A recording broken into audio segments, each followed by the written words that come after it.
Ons verwelkom ook almal wat elektronies by ons erediens aansluit hier in die huis van die Here. Kom ons bid nou saam.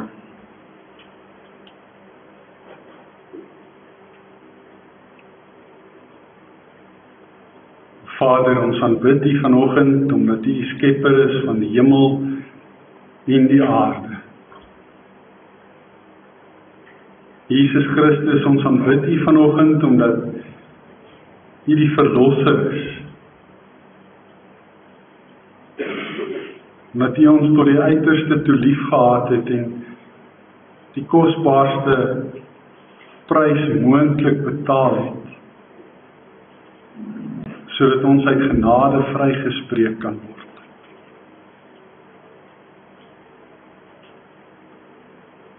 Ons aanbid die Heilige Gees wat in ons woon, wat ons troos wanneer ons hartseer is, wat ons in die waarheid lei,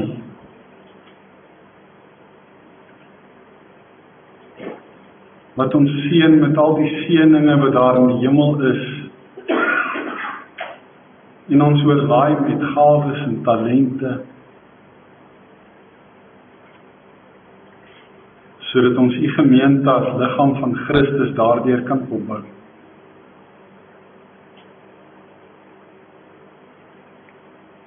Ons aanbid U drie-enige God, omdat U heilig is, en omdat die hele aarde vol is van U heilige teenwoordigheid. Met dankbaarheid in ons harte, bring ons aan U die lof en die eer wat U tot in ewigheid toekom.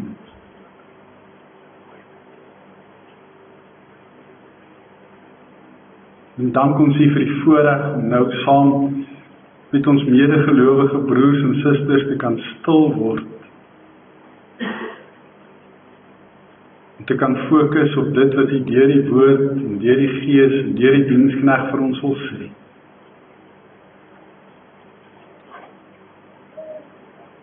Soos Samuel van ouds bid ons ook vanoggend, spreek Here, U diensknegte luister. In Jesus se naam. Amen. Maatjies, vanoggend het groot oom Vlak Olifant saam met my gekom. Hy is mos 'n kleuterskoolhoof daar in Diereland. Kom ons hoor hoe gaan dit met hom. Goeiemôre oom Vlak, hoe gaan dit? Goeiemôre almal. Nee, met my gaan dit baie goed, dankie. Ek is dankbaar dat dit 'n bietjie koeler is. Ons het 'n paar baie warm dae agter die rug gehad. Ja, inderdaad. En wat doen 'n olifant as hy warm kry? O ja, ons gaan staan in die koelte onder die bome en ons flap ons ore so. En as ons ore so flap, dan koel dit ons 'n bietjie af. Ja, nee, ek is baie bly dat julle daarmee 'n plan kon maak. En hoe gaan dit daar by die kleuterskool? Ja, nee, wat? Dit gaan goed, dankie. Ek het 'n baie slim plan gemaak. Maar vertel ons 'n bietjie van hierdie slim plan. Wel, die kinders kan ons maar partykeer 'n bietjie regte klomp woelwaters wees, vol streke vir al die bobbejane en die ape. Hulle wil nie altyd stil sit en luister nie. En dan gaan dit maar 'n bietjie dol. En watter plan het jy toe gemaak? Ja, aanvanklik het ek my trompeter geblaas, so klip hard, en dan het hulle nogal geluister, hoor, maar later wou hulle nie meer luister nie, so ek het 'n ander plan gemaak. En wat is dit? Ek het 'n opname gemaak van koning Leeu se gebrul, toe hy die klomp hyenas die stryd aangesê het. En nou speel ek dit deur die interkom van die kleuterskool as die kinders nie wil luister nie, en dan raak hulle oë sommer so groot, en hulle word tjoep, stil. Dis 'n baie slim plan. Ek is baie bly dat dit werk vir die kleuterskool daar in Diereland. Nou, by ons is dit partykeer maar 'n bietjie moeilik om die dissipline met die kinders te handhaaf. Ja, in die ou dae was dit nie so moeilik nie. Ons het kweperlatte gehad. Ons het dit in soutwater laat lê sodat dit ekstra kan brand. Maar nou mag 'n mens ons nie meer kinders pak gee nie. Ja, nou is dit 'n bietjie moeiliker om dissipline te handhaaf. En ek is bly dat die leeu se bril daar by julle werk. Ek weet nie wat gaan by ons kinders vandag werk nie, maar daar's iets wat vir Israel ook gewerk het. Kom ons gesels 'n bietjie daaroor vanoggend. Jy kan daar agter mooi daar stil sit. Ons tema vir die jaar is eerbied en ons gesels oor ontsag en eerbied wat ons vir God moet hê. En dit geld vir almal op aarde. Vanoggend is ons skriflesing uit Deuteronomium hoofstuk 5 en ons gaan lees vanaf vers 23. Deuteronomium 5 vanaf vers 23. Die opskrif is: die volk vra, Moses moet liewer met hulle praat. Toe julle die stem uit die donkerte uitgehoor het, terwyl die berg gebrand het al julle stamhoofde en leiers na my toe gekom en gesê: die Here ons God het ons sy mag en sy grootheid laat sien, en ons het sy stem uit die vuur uitgehoor. Vandag het ons ondervind dat God met mense praat, en hulle bly lewe. Maar as ons weer die stem van die Here ons God hoor, sal ons sterf, want hierdie groot vuur sal ons verteer. Waarom moet ons die gevaar loop om te sterf? Watter mens het die stem van die lewende God wat uit die vuur uitpraat gehoor soos ons en bly lewe? Gaan jy nader en luister na wat die Here ons God sê, dan kan jy alles vir jou, wat hy vir jou sê, vir ons vertel, en ons sal dit gehoorsaam en daarvolgens lewe. Toe die Here hoor wat julle vir my sê, het hy vir my gesê: ek het gehoor wat hierdie volk vir jou gesê het. Wat hulle gesê is goed. Mag hulle altyd soveel eerbied vir my hê en al my gebooie gehoorsaam, sodat dit altyd goed kan gaan met hulle en hulle nageslag. Gaan sê vir hulle moet teruggaan na hulle tente toe. Maar jy moet hier by my kom staan. Ek wil die hele wet vir jou gee, die voorskrifte en die bepalings wat jy vir hulle moet leer, en waarvolgens hulle moet lewe in die land wat ek vir julle gee om te besit. Julle moet nougesed doen wat die Here julle God julle beveel het. Julle moenie in enige opsig daarvan afwyk nie. Bly op die pad wat die Here julle God vir julle aangewys het, sodat julle kan bly lewe en voorspoedig kan wees en lang kan woon in die land wat julle in besit sal neem. Tot sover ons skrifgedeelte. Ja, geliefdes, daar by die berg Horeb, wat ook partykeer Sinai genoem word, praat God hoorbaar met sy volk. Sy stem weergalm uit 'n onheilspellende stuk donker wolk wat die berg oordek het terwyl Moses teen die berg opgegaan het. En daar was 'n verterende vuur op die berg. En daaruit het God se stem hoorbaar weerklink. Hy kondig sy gebooie aan. Hy sluit 'n verbond met sy volk. Hy sê vir hulle dat hy graag in 'n verbintenis met hulle wil wees, in 'n verbondsverhouding. Hy is die God wat hulle verlos het uit Egipte. Hy wil graag vir hulle 'n God wees, en hy verwag van hulle om sy volk te wees, en om hierdie gebooie wat hy vir hulle gee, te gehoorsaam. Nadat hy so met 'n bulderende stem uit die vuur en die donker wolk gepraat het, het hy stil gebly, en hy het die 2 geskrewe kliptafels vir Moses gegee, sodat hy dit vir die volk kan gee. Nou hierdie geskiedenis het ons al 'n vorige keer ook hanteer, maar hier by hierdie gedeelte kom daar 'n spesiale klem by. Die volk is baie bang toe hulle hierdie donker wolk sien en hierdie verterende vuur en God se bulderende stem hoor. Hulle stamhoofde en leiers word toe afgevaardig om na Moses toe te gaan, om met Moses te gaan praat, met Moses te gaan onderhandel. Hulle het God se stem gehoor, hulle het sy grootheid, hulle het sy mag beleef. Hulle het dit as het ware in hulle eie lywe gevoel, soos wat hulle oordomme gedreun en weergalm het. Hulle is oortuig, as dit ooit weer moet gebeur, dat God op hierdie wyse met hulle moet praat, dat hulle beslis en verseker sal sterf, dat hulle dit nie sal oorleef. En daarom gaan vra hulle vir Moses, dat hy asseblief as 'n tussenganger moet optree, tussen hulle en God. Hy moet na God toe gaan en gaan hoor wat God wil sê, en dan kan hy na hulle toe kom, en dan kan hy vir hulle kom vertel, en hulle beloof, hulle sal gehoorsaam wees aan alles wat God vir hulle sê. God het hulle versoek gehoor, selfs nog voordat Moses na die Here toe kan gaan, met die Here kan praat en vir hom kan sê wat die volk gevra het, antwoord die Here al klaar. Hy sê vir Moses, dit wat die volk gesê het, dis goed, dis reg so. Mag hulle altyd soveel eerbied vir my. So hierdie ervaring en gevoel wat hulle in hulle binneste gehad het, toe hulle God se stem bulderend hoor weergalm het, daardie heilige vrees wat hulle vir die Here gehad het, dit was eerbied.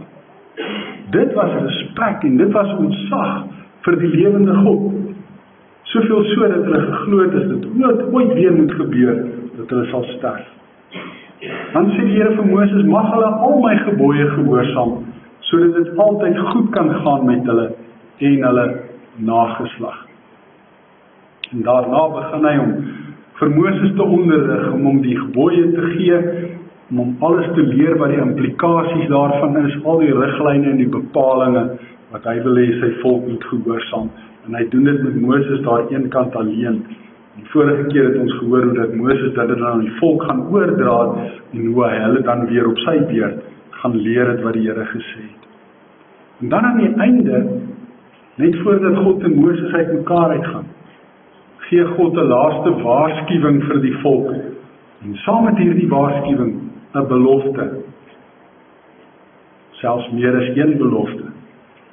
Die waarskuwing wat die Here vir hulle gee is, julle moet nougeset doen wat die Here julle God julle beveel het.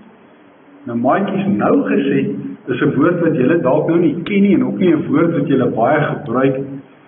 Nougeset is amper soos noukeurig. As julle nou byvoorbeeld 'n prentjie inkleur, dan sal die juffrou vir jou sê, julle moet noukeurig die prentjie inkleur, julle moet in die lyne bly, julle moet nie oor die lyne gaan. Dis wat nougeset beteken.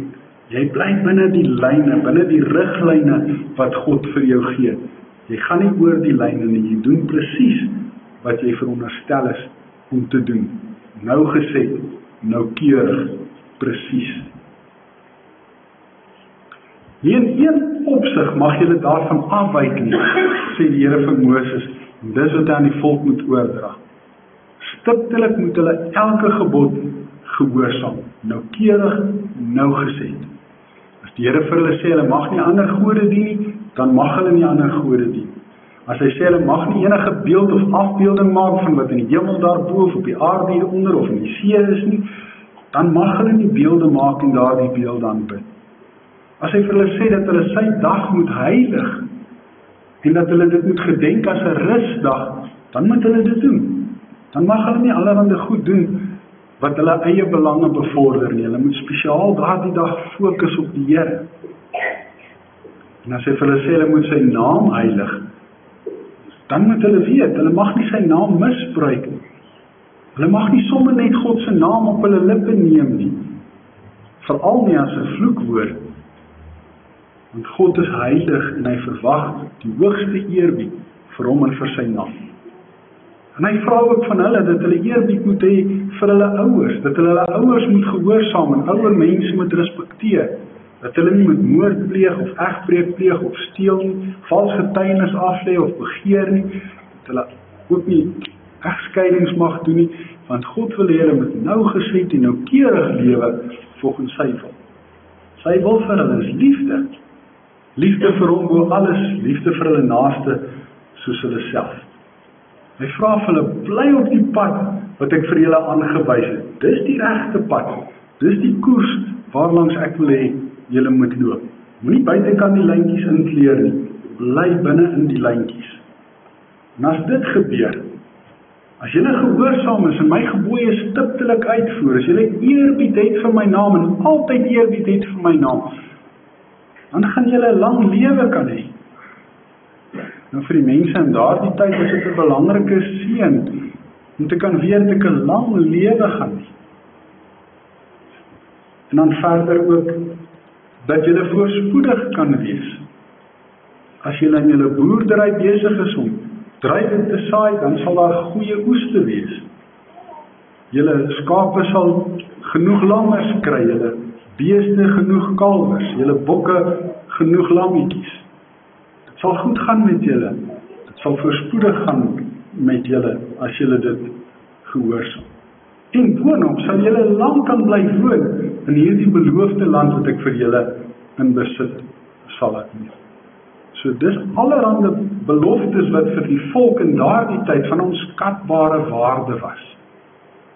Beloftes wat dalk nou nie noodwendig presies net so ook op ons van toepassing is. Want ons gaan nie in die beloofde land bly nie, en die land waar ons nou bly is nie noodwendig die beloofde land nie, alhoewel party mense dalk so mag dink. Die dink die Here seën of straf 'n mens as jy nou lank in hierdie land bly, en as jy nou nie lank bly nie, dan straf hy jou, wat ook al die geval mag wees nie. Dit was beloftes wat spesiaal vir Israel bedoel was in daardie tyd. Vandag se beloftes van seën en beloftes van sy teenwoordigheid en beloftes van vergifnis van ons sondes en beloftes van die ewige lewe, dit is nog steeds vir ons ook geldig.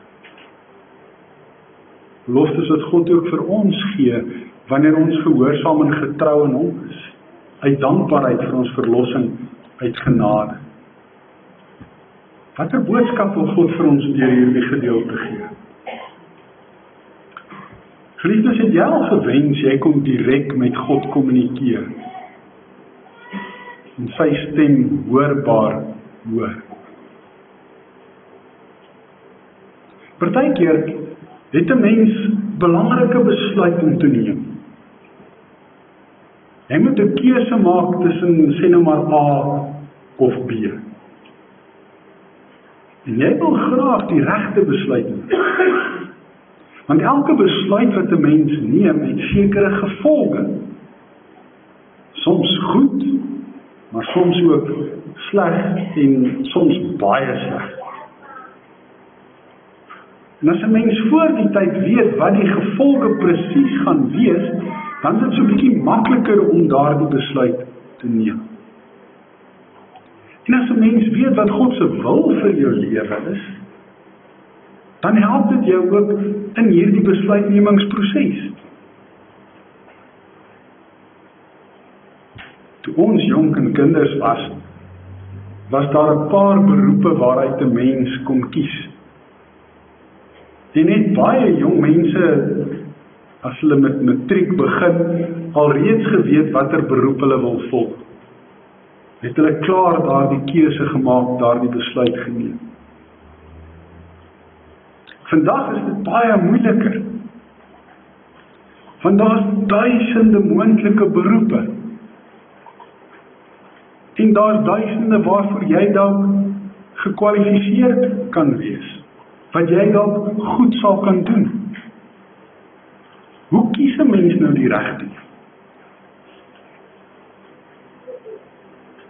En dan kom 'n mens ook op 'n stadium dat jy nou 'n vriendin of 'n vriend het en dinge raak so 'n bietjie ernstig en jy begin wonder, maar is dit die persoon met wie ek moet trou?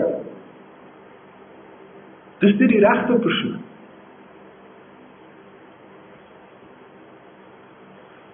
Of jy dalk meer as een werksaanbod en jy weet nie watter een om te kies nie. Of dalk meer as een vriend of vriendin en jy weet nie watter een om te kies nie. Of jy het 'n keuse of jy in hierdie dorp of in daardie stad kan gaan bly, maar watter een is nou die regte een? En dis tye soos daardie wat 'n mens dan onvermydelik en menslik hier in jou binneste wens dat jy so direkte lyn met God kon hê, dat jy vir hom kon vra, Here, wat wil jy moet ek doen, en dat hy jou sommer dadelik hoorbaar antwoord en jy dadelik duidelik weet wat sy wil vir jou lewe is. Dis 'n behoefte wat 'n mens in daardie omstandighede het. Maar geliefdes, besef ons wat dit beteken. As God regtig hoorbaar met ons sou praat. Die volk het dit gehoor, en gedink dis klaar met hulle, gedink hulle gaan sterf, as dit ooit weer moet gebeur. So angswekkende en skrikwekkende ervaring was dit vir hulle gewees. En van daardie tyd af wat hulle die versoek gerig het dat God deur tussengangers moet werk, het God aan hulle versoek toegegee en doen hy dit vandag nog steeds. Skrikwekkende ervaring, angswekkend, vreesaanjaend was dit vir hulle gewees. Dit het eerbied vir God by hulle wakker gemaak. As 'n mens kyk hoe mense vandag leef, hoe hulle nie steur aan reg en verkeerd nie, hoe hulle nie belangstel om uit te vind wat God se wil is, of hoegenaamd eers probeer om dit te gehoorsaam nie. Wonder 'n mens of dit nie dalk goed sou wees as God weer vir 'n slag sy stem bulderend kan laat hoor. As God net weer vir 'n slag duidelik vir die mensdom kan sê, stop dit nou. Genoeg is genoeg. Maar as dit moet gebeur, wonder ek of ons dit sou oorleef. Sedertdien het ek gesê, maar God gebruik van tussengangers om met ons te kommunikeer. Moses was daar die eerste gewees, hy het pionierswerk gedoen. Groot werk, baanbrekerswerk. En na hom was daar verskeie profete en verskeie boodskappers wat God gebruik het as tussengangers. Vandag nog steeds, heiliglik nou, op hierdie oomblik in hierdie erediens, glo ons maak God ook van 'n tussenganger gebruik. Om met ons te praat, want hy praat deur sy woord en deur sy diensknegt met ons. Dit beteken, dat tussengangers 'n reuse verantwoordelikheid het, dat hulle 'n enorme taak het.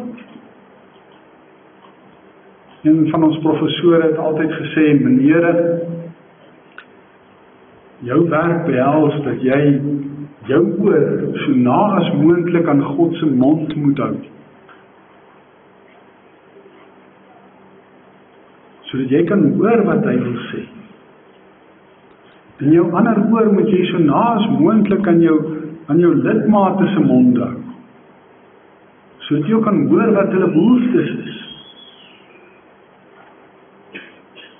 Want jou werk as tussenganger behels juist dit, dat jy God se woord sal ken, sal bestudeer, sodat jy sy stem kan hoor en dit kan oordra.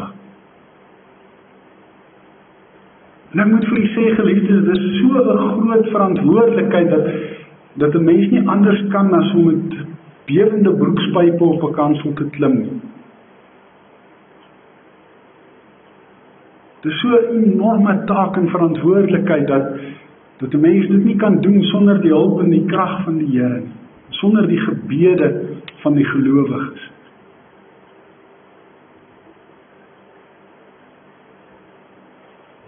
Maar God kan ook vir jou as tussenganger gebruik. Jy hoef nie noodwendig teologie te gaan studeer en 'n predikant te wees. As jy 'n kind van die Here is jy 'n getuie van hom. Dan wil hy ook jou gebruik om met die wêreld te praat en te kommunikeer. En jy praat met die wêreld nie net deur jou woorde nie, maar ook deur jou dade, deur jou optrede, deur jou voorbeeld wat jy stel.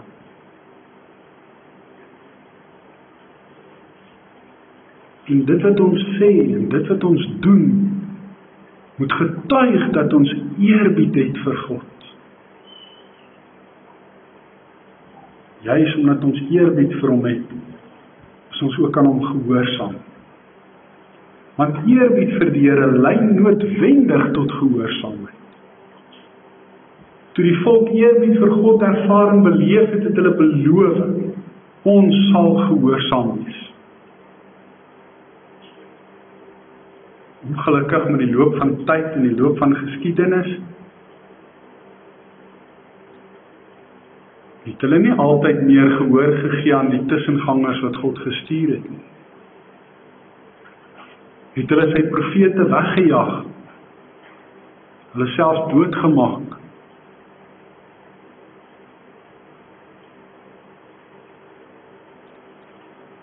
En al hierdie beloftes wat God aan hulle gemaak het, hulle het dit vir 'n tyd lank ervaar en beleef, totdat hulle eerbied vir hom verkoel en verdwyn het. Totdat hulle nie meer na sy tussengangers wou luister nie, na sy woord wou luister en dit meer wou bestudeer en wou ken en wou gehoorsaam. Toe dinge vir hulle skeef geloop. Hulle is vermoor deur heidense volke. Hulle is weggevoer in ballingskap. Hulle het nie meer lank in die land gewoon nie. Hulle het nie meer voorspoed ervaar.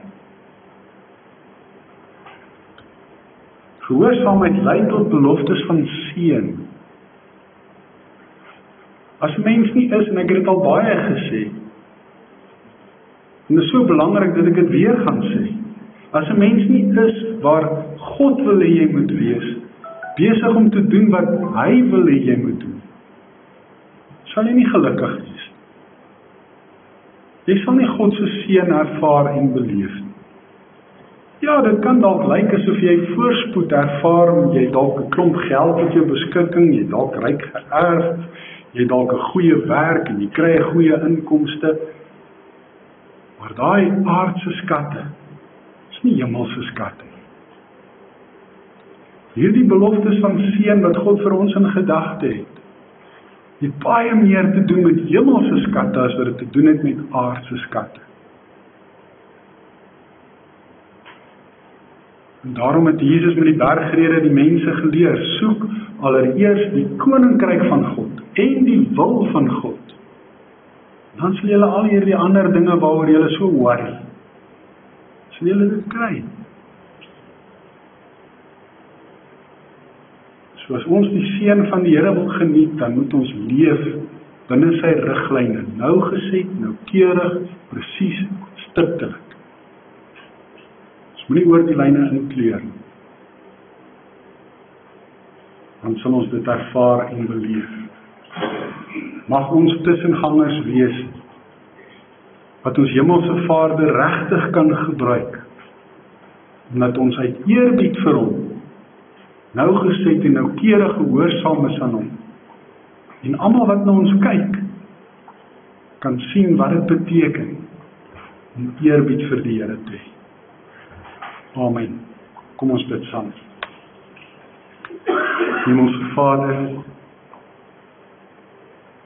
toe U met die volk gepraat het hulle gedink dat hulle gaan sterf. Want U direkte stem was vir hulle vreesaanjaend gewees. Dit het hulle geleer om eerbied vir U te hê.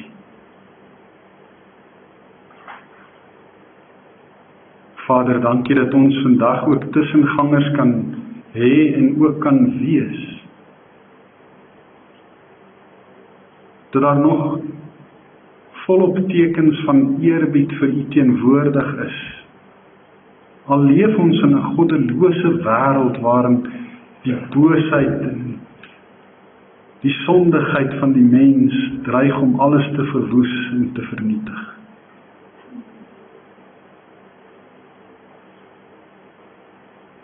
Vader, help ons om tussengangers te wees waarop U kan trots wees.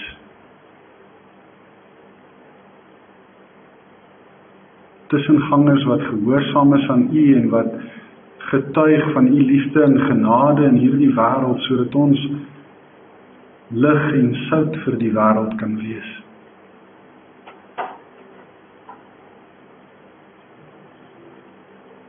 Help ons, Here, in ons gehoorsaamheid dat dit noukeurig en nougeset en presies sal wees.